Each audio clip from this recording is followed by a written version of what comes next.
father has written booklets in Spanish, but if any of you read Spanish, I'll be glad to share it with you. And it traces our family history of from Turkey then to Cuba.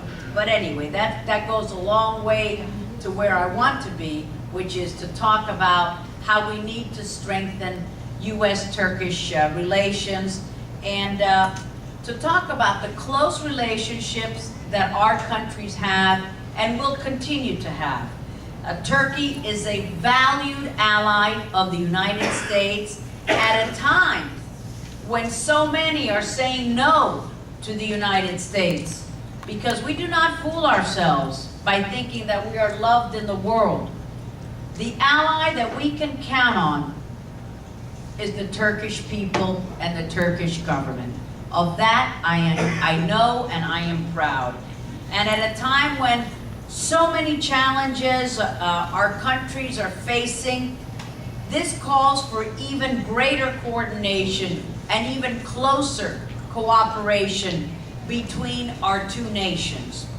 I remain committed to preserving the long-standing relationship between the people of Turkey and the United States, and forging ever stronger bonds with this strategic ally.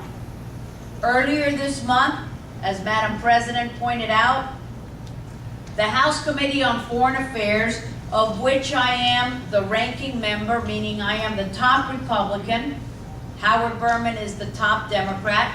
Howard Berman, unfortunately, presented once again the Armenian Genocide Resolution. And as the Republican of top category in that committee, we fought hard, both behind the scenes and in the committee, to make sure that we would defeat that resolution. But it is thanks to you, it is thanks to the grassroots organizations that you helped us in getting such a close vote. Yes, they were able to pass it, but what was the vote? 23 in favor and 22 against. By one vote. The only way that they were able to pass the Armenian Genocide Resolution was by holding the vote open for 45 minutes, meaning the committee was already done.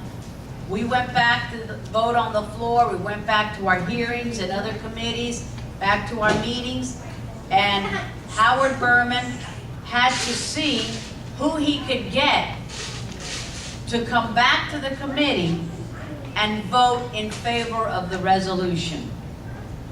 That's how they were able to pass it, because when the committee more or less ended, they did not have the votes. We were able to defeat it.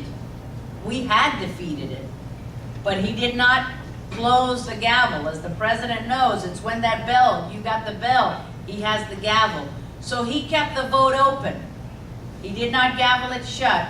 And they found one member, Congressman Gene Green of Texas, and they drug him back to the committee, and instead of being 22-22, which would have meant it would have stayed defeated, they were able to make it 23-22 and pass